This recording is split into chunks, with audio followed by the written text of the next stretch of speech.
Hello everyone, welcome back to my another blog. তো আজকে নিয়ে চলে এসেছি দিদির রিসেপশনের ব্লগ।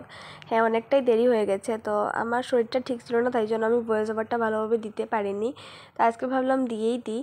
আর এই যে সন্ধ্যাবেলা আমি হাফ রেডি হয়ে চলে গেছিলাম মামার বাড়ি রেডি হতে। তো এখানে মেইনলি গিয়েছিলাম চুল বাঁধতে, কারণ আমি পারফেক্টলি চুল বাঁধতে পারি না। তো একটা বোন আছে, ও সুন্দর করে চুল বেঁধে দেয়। তারপরে ও সবাইকে দিল চুল টুল বেঁধে, সবাই রেডি হয়ে একসাথে চলে এলাম বাসে।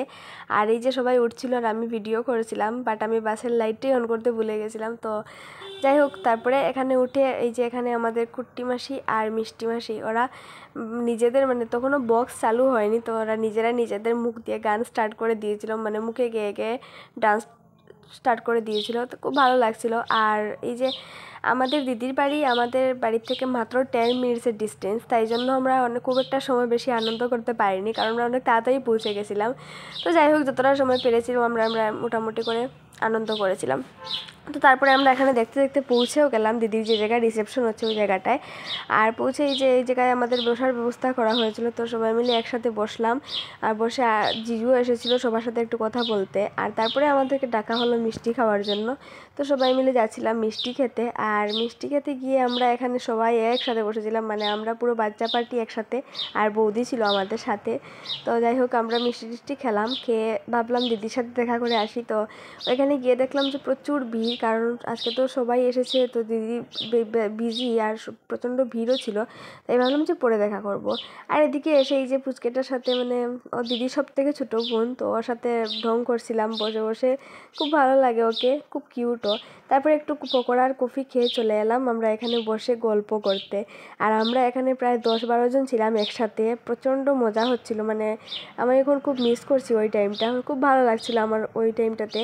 তো যাই হোক, তারপরে আমরা সবাই মিলে বসে বসে এখানে আড্ডা মারছিলাম, গল্প করছিলাম। আর তারপরে এই যে আমাদের দুটো ভাই, ভাই না, ও সম্পর্কে আমাদের মামা হয় ওরা দুজন, বাট এত ছোটো, ওদেরকে আর ভাই কি মামা কীভাবে বলবো বলো, তাই জন্য আমরা ভাই ডাকি। তো যাই হোক, ওরা সম্পর্কে যেহেতু দিদিও মামা হয়, তাই জন্য আমরা ওদেরকে রাগাচ্ছিলাম যে তোরা তো মামা শ্বশুর এই সেই বলে। আর ওরা খুব রাগ করছিল যে এরকম না বলার জন্য। তারপরে এখানে সবার সাথে ইন্ট্রোডিউস করা শেষ করে আমরা চলে এসেছিলাম একটু ফুচকা খেতে, বাট এখানে এতটাই ভিড় যে ভাবলাম যে না, থাক আর খাবোই না। তারপরে চলে এলাম আমরা মেইন কোর্সে। আর এখানে এসে আমরা সেম আগের মতো বসেছিলাম সবাই। তো এরকম ভালো লাগে খুব মজা একসাথে বসে বসে খেতে। তারপরে আমাদের খাওয়া শুরুও হয়ে গেল সবার। আর খাওয়া দাওয়া করছিলাম কম, আমরা আড্ডা মারছিলাম বেশি, কারণ সবাই তো একসাথে, গল্পটা বেশি হচ্ছিল খাওয়া দাওয়ার থেকে। যাই হোক, খাওয়া দাওয়া শেষ করে আমরা এখানে বসে বসে ঢং করছিলাম যে আমরা ঘুমিয়ে পড়েছি। তখন অনেক রাত হয়ে গেছিলো, প্রায় 1টা হয়ে গেছিলো। তো 1-2 জনের ঘুম পেয়ে গেছিলো, আর সবাই ঢং করছিল ম্যাক্সিমাম যে ঘুম পেয়ে গেছে। তো যাই হোক, তারপরে অনেকটা রাত হয়ে গেছিলো, আর দিদিকে বাই বলে আমরা সবাই মিলে বেরিয়ে পড়লাম বাড়ি যাওয়ার উদ্দেশ্যে। কারণ দেখতে দেখতে তো পুরো রাতটাই কাটিয়ে দিলাম, প্রায় ম্যাক্সিমাম টাইম শেষই হয়ে গেল। তো এখন তো যেতেই হবে, আর ভালো সময়টা পারও হয়ে গেল, খুব মিস করছি এখন ওই টাইমটা। যাই হোক, তো ওইখান থেকে বেরিয়ে এখানে বাসে ওঠার জন্য সবাই দৌড়াদৌড়ি করছে, দেখতেই পেলে। আমি খুব ফানি ভিডিওটা, তাই জন্য আমি একটু করে নিলাম, অ্যাড করে দিলাম যাতে সবাই দেখে আর হাসে। তারপরে বাসে ওঠার পরে জিজু আমাদেরকে এসেছিলো টাটা করতে, তো ওইটা একটু ভিডিও করলাম, কারণ থেকে যাবে সবার কাছেই।